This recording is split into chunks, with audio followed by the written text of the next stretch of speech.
ओम गण गणपते नमः। आप सबका स्वागत है मेरे चैनल में। आपका दिन शुभमय हो।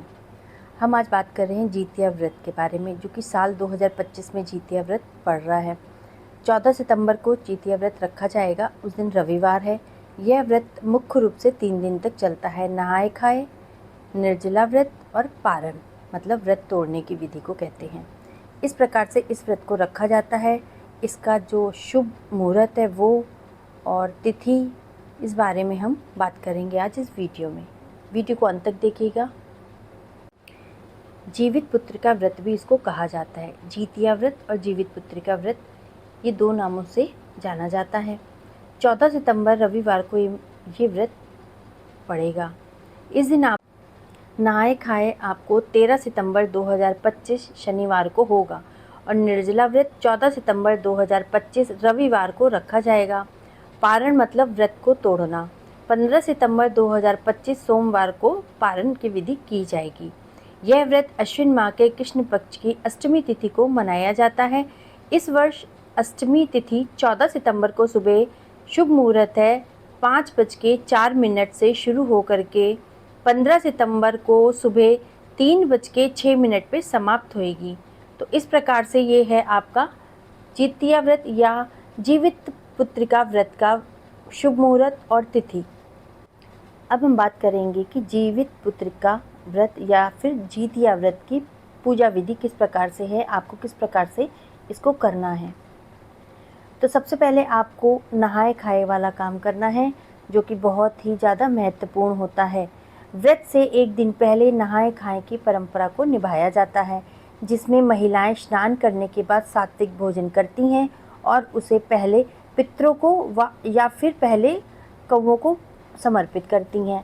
दूसरा काम होता है इसमें निर्जला व्रत। जी हाँ, जितिया व्रत के दिन सुबह जल्दी उठ के स्नान करने के बाद आपको पूरे दिन पानी भी नहीं पीना है।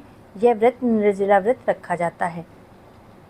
पूजा स्थल में आपको कैसे तैयारी करनी है, आपको सबसे पहले घर को पूरा पवित्र करना है, साफ़ सफाई अच्छे से कर देनी है। फिर आपको अपने मंदिर को पूरा साफ़ सुथरा करना है। फिर वहाँ पे जहाँ पे आप ये करने जा रही हैं पूजा, आप मंदिर के पास ही पवित्र स्थान पे गोबर से आपको लीपना है और एक छोटा सा तालाब बनाना है। जीमूत वाहन की प्रतिमा इसमें बहुत ही ज़्यादा ज़रूरी है।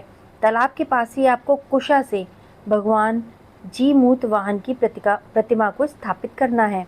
और इसके साथ साथ आपको अन्य प्रतिमाएं भी बनानी हैं, जैसे कि आपको मिट्टी और गोबर से चील और सियारिन की प्रतिमा भी बनानी है।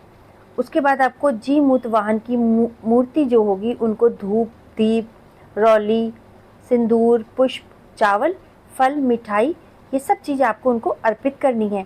इसके बाद आपको जितिया व्रत की कथा को सुनना है या फिर पढ़ना है। अगले दिन आपको सुबह पारण की विधि करनी है, सूर्य को अर्घ देना है। उसके बाद भात और नोनी का साग और मरुआ की रोटी खा के व्रत का पारण करना है। आपको इन सब चीज़ों को इकट्ठा करना है। आप व्रत के लिए जो लिस्ट है वो इस प्रकार है। आपको सबसे पहले कुशा लानी है। कुशा से बनी आपको जीमूत वाहन की मूर्ति बनानी है।